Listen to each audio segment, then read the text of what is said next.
नमस्कार मित्रों, इस वीडियो में हम अध्ययन करेंगे मेवाड़ के इतिहास में जो वीर शिरोमणि महाराणा प्रताप के संदर्भ में। तो सबसे पहले आप हेडिंग लिखोगे वीर शिरोमणि महाराणा प्रताप। महाराणा प्रताप उदय सिंह के पुत्र थे। पाली के शासक अखेराज सोनगरा की पुत्री जयवंता बाई इनकी मां थी और अजबदेव पंवार से इनका विवाह हुआ, जो बिजौलिया के जागीरदार राम स्वरूप की पुत्री थी। और ये जो शासक इनका जो जन्म हुआ था कुंभलगढ़ दुर्ग में 9 मई 1540 ईस्वी को बादल महल में इनका जन्म हुआ था। तो आप स्टेप बाय स्टेप नोट करेंगे और आपको बड़ी इंटरेस्टिंग कहानी में साथ साथ बीच बीच में सुनाऊंगा। तो आप हेडिंग लिखोगे वीर शिरोमणि महाराणा प्रताप। क्या हेडिंग लिखोगे? वीर शिरोमणि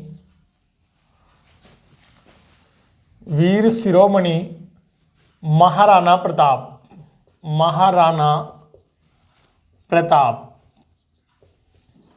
तो वीर शिरोमणि महाराणा प्रताप कब शासक बने? तो इनका शासक बने तो ये आपको याद रखना है 1572 ईस्वी से लेकर के और 1597 ईस्वी तक ये शासक रहे मेवाड़ के। इनका जन्म कब हुआ? तो जन्म हुआ कहाँ पे? तो जन्म हुआ 9 मई 1540 ईस्वी को इनका जन्म हुआ। और जन्म कहाँ पे हुआ? तो बादल महल में हुआ था। कौन से महल? बादल महल। और बादल महल कहाँ पर है? तो ये कुंभलगढ़ किले में है। कौन सा? कुंभलगढ़ किले में इनका जन्म हुआ था। कौन से महल में? तो बादल महल में जन्म हुआ। इनकी माता का नाम क्या था? तो आपको याद रखना है, इनकी माता का नाम था जयवंता बाई। कौन सी? जयवंता बाई। और जयवंता बाई किसकी पुत्री थी? तो आपको याद रखना है, ये जयवंता बाई पाली के शासक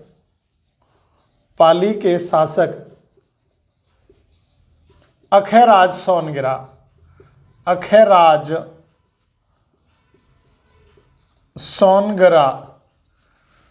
की पुत्री थी। किसकी थी? तो पाली के शासक अखेराज सोनगरा की पुत्री थी। इसके अलावा इनके पिता का नाम क्या था? तो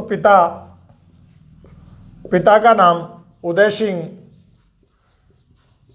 उदय सिंह महाराणा।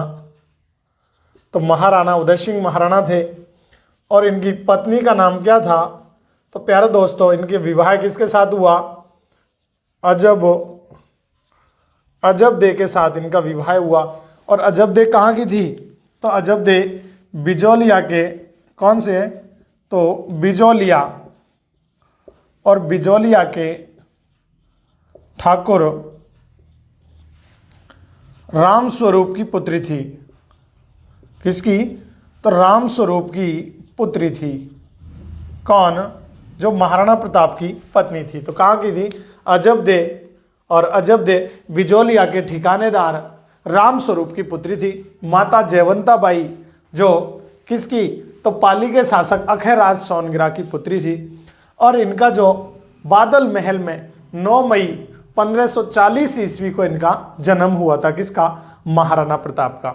इसके अलावा इनका राज्याभिषेक जो हुआ, तो महाराणा प्रताप का राज्याभिषेक, तो प्यारे दोस्तों इनका जो राज्याभिषेक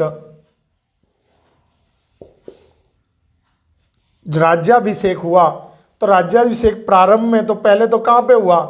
तो प्रारंभ में गोगुंदा में हुआ था। गोगुंदा। तो प्रारंभ में कहाँ पे हुआ? तो गोगुंदा में इनका राज्याभिषेक हुआ।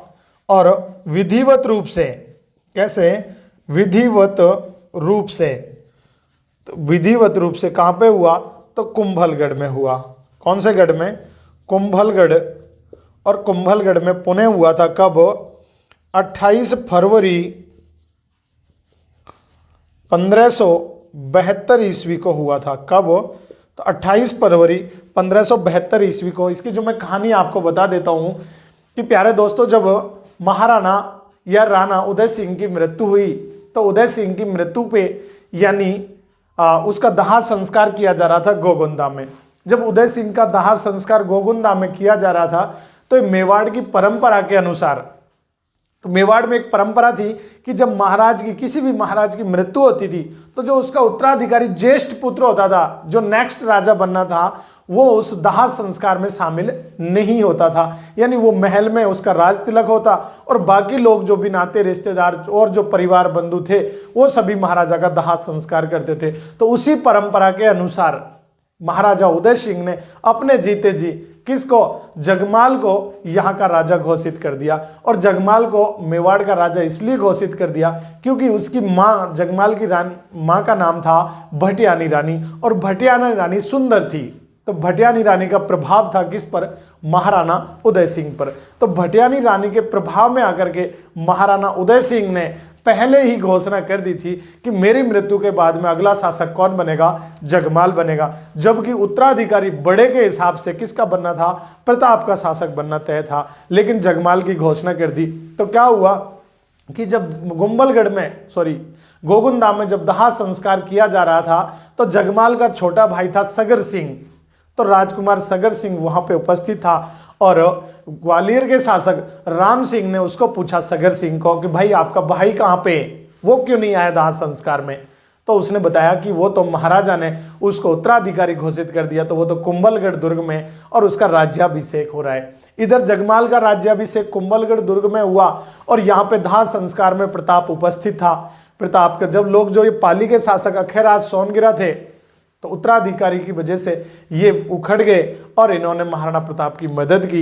इधर क्या हुआ कि दाह संस्कार के समय जो चूड़ा के जो वंशज थे, सलुम्बर के जो ठिकानेदार थे, जो मेवाड़ के शासकों का राज तिलक करते थे, वहां पे यानी कर्णदास, तो ये भी वहां पे उपस्थित थे और एक सांगा था दूसरा। ये दोनों जब वहां पे उपस्थित थे तो इनको देख करके उन्होंने कहा कि भाई जब आप यहाँ पे उपस्थित हो तो फिर आपको यहाँ पे राज तिलक करना चाहिए। तो ये सब कहानी यहाँ पे हुई और क्योंकि यहाँ पे मेवाड़ के शासकों को जो राज तिलक करने का और उसमें जो इंटरफेयर करने का जो पावर था, तो वो किसको था, तो वो सलुम्बर के ठिकानेदारों का था। तो वहाँ पे वो कृष्णदास चूड़ावत और एक कृष्णदास चूड़ावत और रावत सांगा, वहाँ दोनों चूड़ा के वंशज उपस्थित थे। तो सरदारों ने फिर उनको कृष्णदास चूड़ावत को और सांगा को बोला कि आप इसका राज तिलक यहाँ पे कर दीजिए। तो यानी महाराणा प्रताप का जो राज तिलक था वो कहाँ पे कर दिया गया, गोगुंदा में कर दिया। किसके द्वारा, कृष्णदास चूड़ावत और रावत सांगा के द्वारा वहां पे। क्योंकि ये परंपरा होती थी कि जो सलुम्बर के जो ठिकानेदार थे, जो चूड़ा के जो वंशज थे, वो अपने अंगूठे को काट करके और ब्लड से, खून से उसका राज तिलक करते थे। तो महाराणा प्रताप का राज तिलक इधर गोगुंदा में हो गया और उधर महल में, कुंभलगढ़ के महल में किसका राज तिलक हुआ, तो जगमाल का राज तिलक हुआ। जब सरदार कुंभलगढ़ महल में पहुंचे तो महाराणा प्रताप को महल से बाहर ही रोक दिया गया, यानी कुंभलगढ़ से पहले ही रोक दिया गया। और जब वहां पे गद्दी पर जगमाल को बैठे सरदारों ने देखा तो सरदारों ने उसका हाथ पकड़ करके जगमाल को बोला कि ये आपकी जगह नहीं है, ये महाराणा की जगह है, आपकी जगह इधर है, आप नीचे आकर के बैठिए।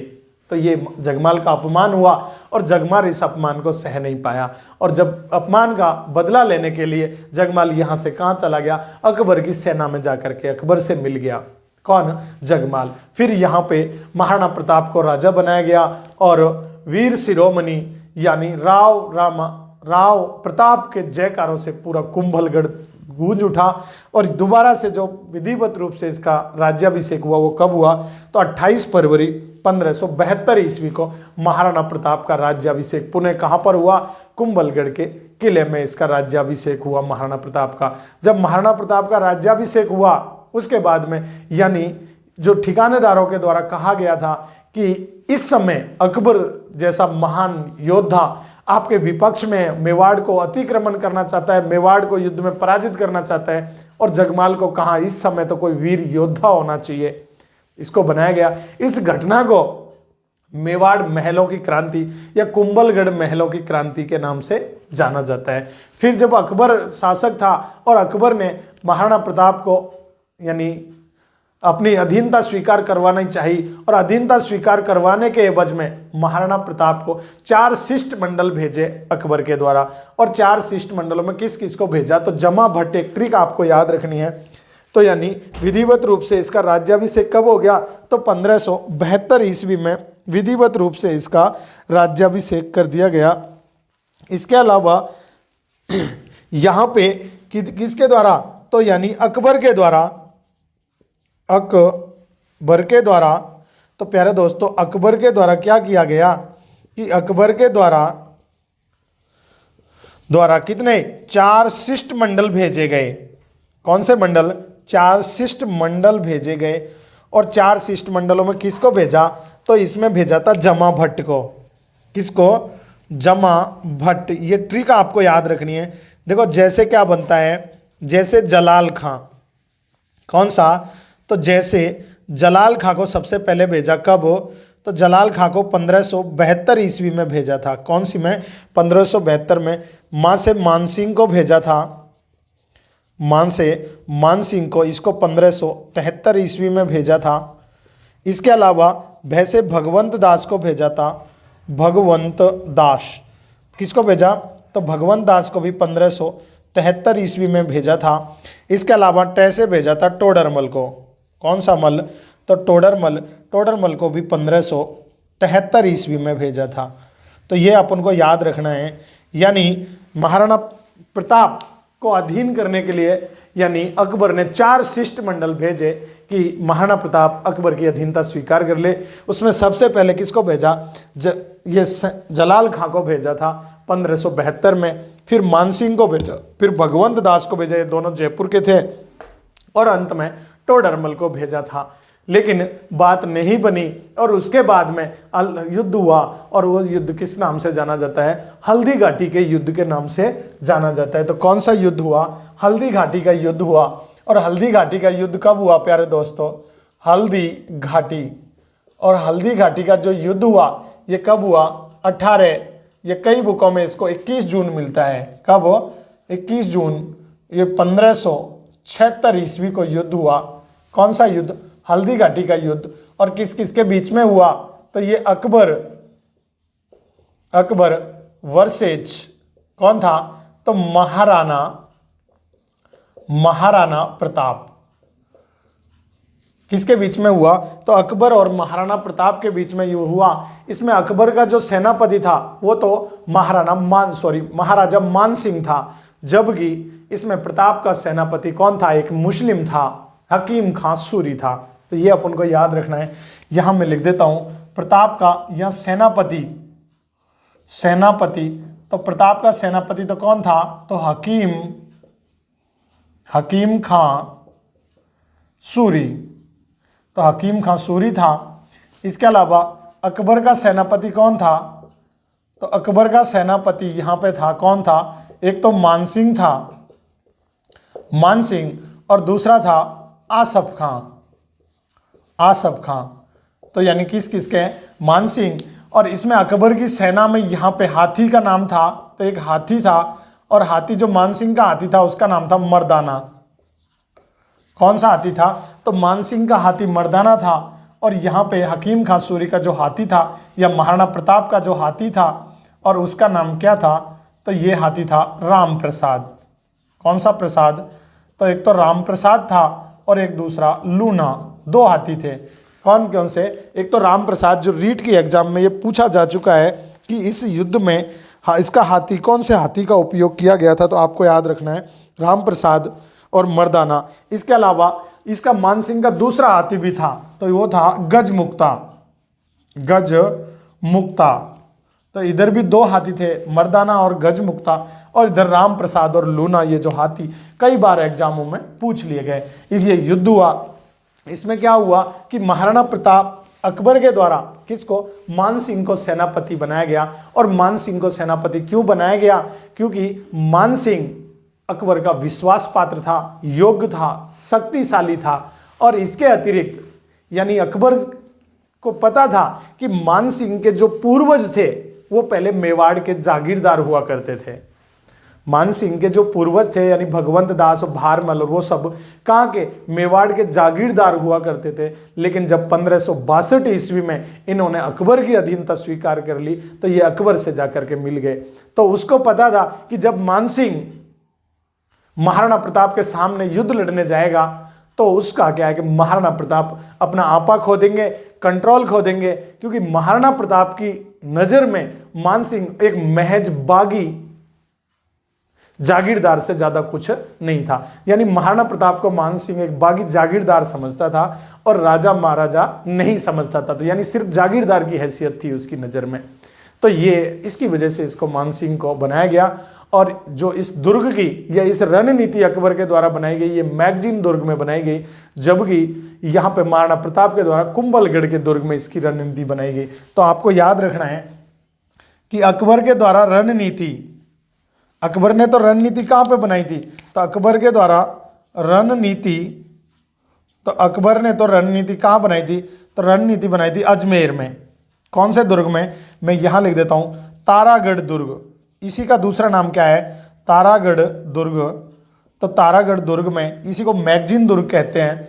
और इसके द्वारा रणनीति कहाँ पे बनाई गई, तो इसके द्वारा रणनीति कुंभलगढ़ के दुर्ग में बनाई गई। किसमें, तो कुंभलगढ़, कुंभलगढ़। तो कुंभलगढ़ दुर्ग में इसकी रणनीति बनाई गई थी। यानी महाराणा प्रताप ने कुंभलगढ़ दुर्ग में रणनीति बनाई और अकबर ने रणनीति कहाँ पे बनाई, मैगजीन दुर्ग अजमेर पे बनाई। अकबर खुद भी इस युद्ध को नजदीक से देखने की वजह से कहाँ पे आ गया था, अजमेर में आकर के, यानी तारागढ़ दुर्ग में आकर रहने लगा। इसको मैगजीन दुर्ग के नाम से भी जाना जाता है। फिर यहाँ से क्या होता है कि 3 अप्रैल 1567 ईस्वी को, 76 ईस्वी को, 3 अप्रैल 1576 को मानसिंह यहां से मैगजीन दुर्ग से सेना लेकर के और मेवाड़ के लिए प्रस्थान करता है कि ये मांडलगढ़ पहुंचता है। 2 माह तक मांडलगढ़ में डेरा डाल के रखता है। इसमें कई इतिहासकार बताते हैं कि क्योंकि अलग अलग सेना थी, कुछ पैदल सेना थी, कुछ घोड़ों की सेना थी, तो कहते हैं कि जो मानसिंह ने 2 महीने तक इंतजार किया तो वो जो पैदल सैनिक आ रहे थे उनका इंतजार किया, सब सेना इकट्ठी हुई। लेकिन कुछ इतिहासकार बताते हैं कि मानसिंह चाहता था कि महाराणा प्रताप को एक और ऑफर दिया जाए, यानी एक बार और प्रयास करने का, संधि करने का प्रयास किया जाए, तो वो उसको समझौता करने का।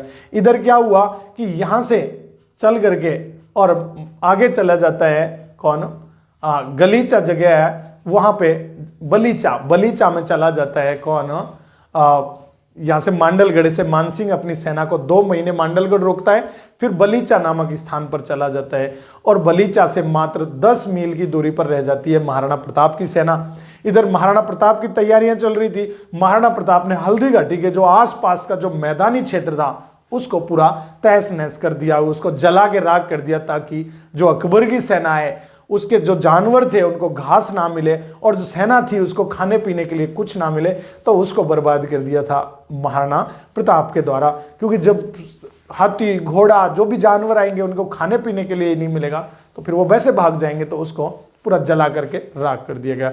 युद्ध हुआ और युद्ध में कोई निर्णायक मुकाम पे फैसला नहीं पहुंचा। महाराणा प्रताप का बीच में चेतक घायल हो गया और चेतक को जब घायल हो गया तो महाराणा प्रताप युद्ध से बाहर चले गए और गली जगह है तो वहां पे महाराणा प्रताप के चेतक की मृत्यु हुई। और महाराणा प्रताप जब युद्ध से वापस जा रहे थे, यानी उस चेतक के घायल होने पर, तो कुछ जो मुगल सैनिक थे वो भी महाराणा प्रताप के पीछे चल दिए। इधर जो अकबर की सेना में महाराणा प्रताप का भाई रह रहा था शक्ति सिंह, वो शक्ति सिंह को पता चला, उसका भ्रातृत्व का जो प्रेम था वो जागा और वो भी किसके पीछे चल दिया, उस महाराणा प्रताप के पीछे चल दिया। तो उसने मुगल सैनिकों को पराजित कर दिया और महाराणा प्रताप के कंधे पे हाथ रख के उसको नीला घोड़ारा असवार की संज्ञा दी महाराणा प्रताप को। तो ये इसके संदर्भ में अपन को याद रखना था। तो ये युद्ध हुआ, कौन सा, हल्दी घाटी का युद्ध हुआ और कोई निर्णायक रणनीति पर नहीं पहुंचा। इसके बाद में महाराणा प्रताप अकबर ने पुनः प्रयास किए और साहेबाज खां को, साहेबाज खां, तो साहेबाज खां को यानी 1577, 78, और 79 में ईस्वी में भेजा। तो साहेबाज खां को भेजा। अगला जो युद्ध हुआ वो कुंभलगढ़ का युद्ध था। कौन सा युद्ध? कुंभलगढ़। तो कुंभलगढ़ का युद्ध, और कुंभलगढ़ का युद्ध कब हुआ? तो ये 1578 ईस्वी में युद्ध हुआ।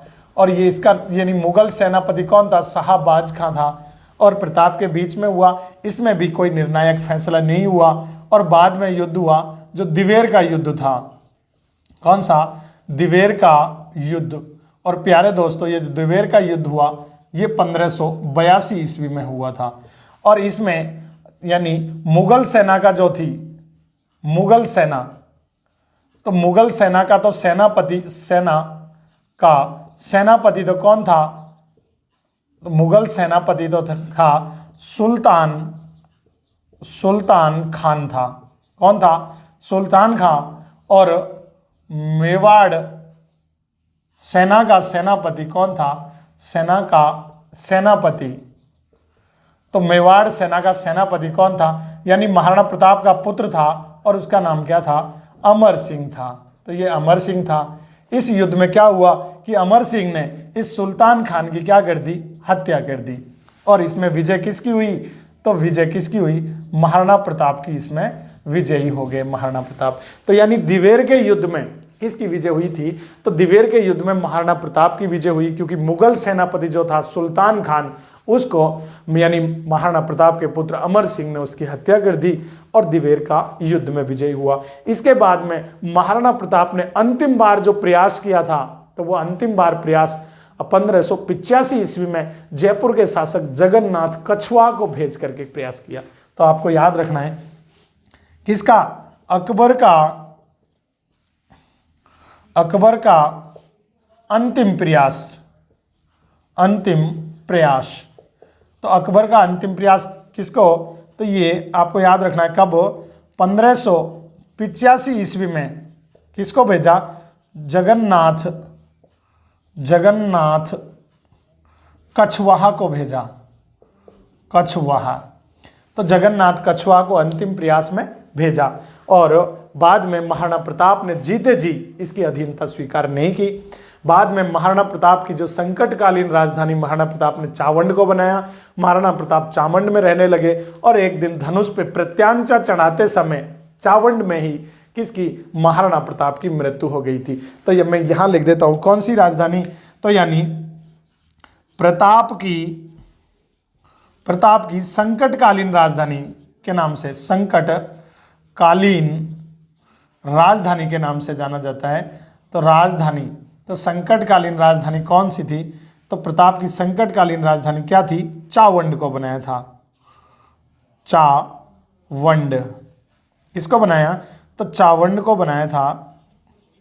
चावंड थी। और चावंड में यहां पे प्रताप ने एक चामुंडा माता का मंदिर बनवाया। चामुंडा माता मंदिर बनवाया। तो ये चामुंडा माता का मंदिर किसके द्वारा बनवाया गया? तो ये प्रताप के द्वारा बनवाया गया। इसके बाद प्रताप ने मालपुरा को जीत लिया। किसको? मालपुरा को जीता। और मालपुरा को यहाँ पे जीत करके इसने एक महादेव का मंदिर बनवाया था यहाँ पे। किसका? तो मालपुरा में महादेव का मंदिर बनवाया था। किसके द्वारा बनवाया गया? तो वो महाराणा प्रताप के द्वारा झालरा तालाब और नीलकंठ महादेव मंदिर बनवाया। तो दो चीज बनवाई थी, मालपुरा को जीता और कौन सा? एक तो झालरा तालाब बनवाया, झालरा तालाब, और एक दूसरा कौन सा? नीलकंठ महादेव मंदिर बनवाया। तो नीलकंठ महादेव मंदिर बनवाया था। किसने? महाराणा प्रताप ने बनवाया। इसके अलावा प्रताप ने अपने जीते जी यानी चित्तौड़ और मांडलगढ़ को छोड़ करके, किसको? चित्तौड़ व मांडलगढ़। तो ये चित्तौड़ और मांडलगढ़ को छोड़कर सभी मेवाड़ को पुणे जीत लिया। तो पुणे जीता। तो याद रखना है, महाराज ने यानी प्रताप ने खुद के जीते जी सिर्फ चित्तौड़ और मांडलगढ़ के किले को छोड़ करके सभी मेवाड़ पे पुनः अतिक्रमण कर लिया या पुनः साम्राज्य स्थापित कर दिया। और अंत में प्रताप की कहां पे, तो चावंड में किस पर, धनुष पे प्रत्यांचा चढ़ाते समय, चावंड में धनुष पर प्रत्यांचा चढ़ाते समय मृत्यु हो गई। प्रत्यांचा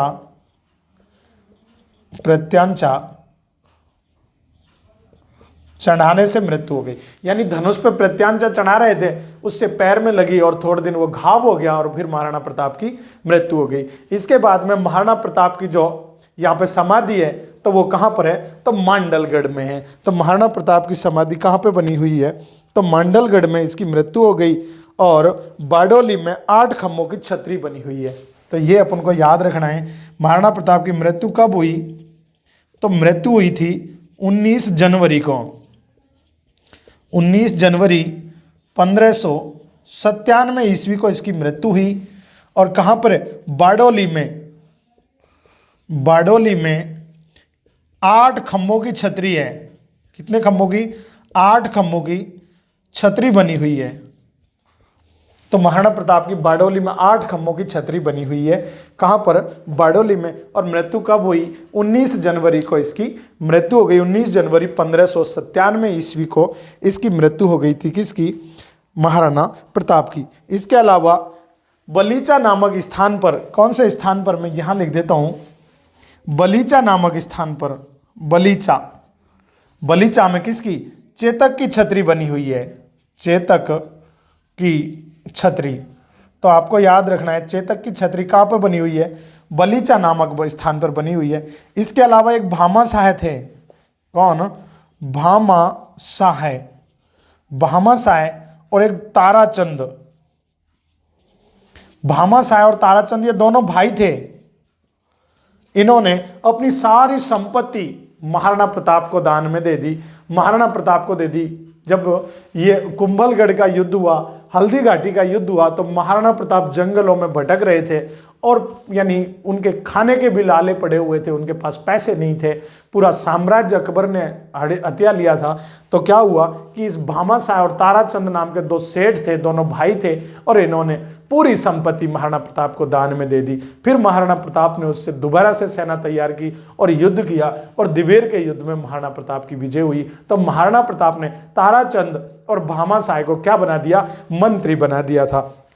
तो इन्होंने क्या दी कि सारी संपत्ति दे दी, अपनी संपत्ति दे दी। और इनको प्रताप ने क्या बनाया, तो प्रताप